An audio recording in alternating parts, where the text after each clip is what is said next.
దేశంలో కమ్యూనిస్టులకు కాలం చెల్లిపోయింది, అవసరం లేదు ఇప్పుడు ఈ దేశానికి అని అంటే చైనాలో ఉంది. ఇప్పుడు ఒరిజినల్ కమ్యూనిజం అంటారా మీరు? మార్క్స్ లెనిన్ కోరుకున్న కమ్యూనిజం చైనాలో ఉందా? ఆర్ఎస్ఎస్ ఈరోజు ఉజ్వలమైన భవిష్యత్తులో ముందుకు వెళుతుంది. కమ్యూనిస్టులు రోజు రోజుకు అండుగడ్డిపోతూ ఉన్న పరిస్థితి మనకు కనిపిస్తుంది. పిడివాదం ఉంటుంది మీ దగ్గర. ఏదైతే మీరు పట్టుకున్న కుందేలకు 3 కాళ్ళు అంటే 3 కాళ్ళు ఉన్నాయనంటారు, 4 ఉన్నాయనే విషయాన్ని ఆలోచించరు. పొంగులేటుతోనే కోల్డ్ వార్ మెయింటైన్ చేస్తారు, సీఎంనేమో పొగుడుతూ ఉంటారు, తుమ్మలతోనే సైలెంట్గా స్నేహం నటిస్తూ ఉంటారు.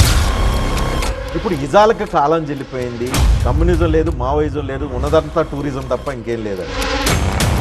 త్రిపుర, బెంగాల్ లాంటి కరుడుగట్టిన రాష్ట్రాల్లో కమ్యూనిస్టులని సమూలంగా నిర్మూలించిన భారతీయ జనతా పార్టీ ఆఫ్టర్ ఆల్ ఖమ్మం ఏమైనా లెక్క? ఖమ్మంలో ఒక్కటి గెలిస్తే రాజకీయాల్లోంచి మానేసి క్రియాశీల కార్యకర్తగా ఉంటాం.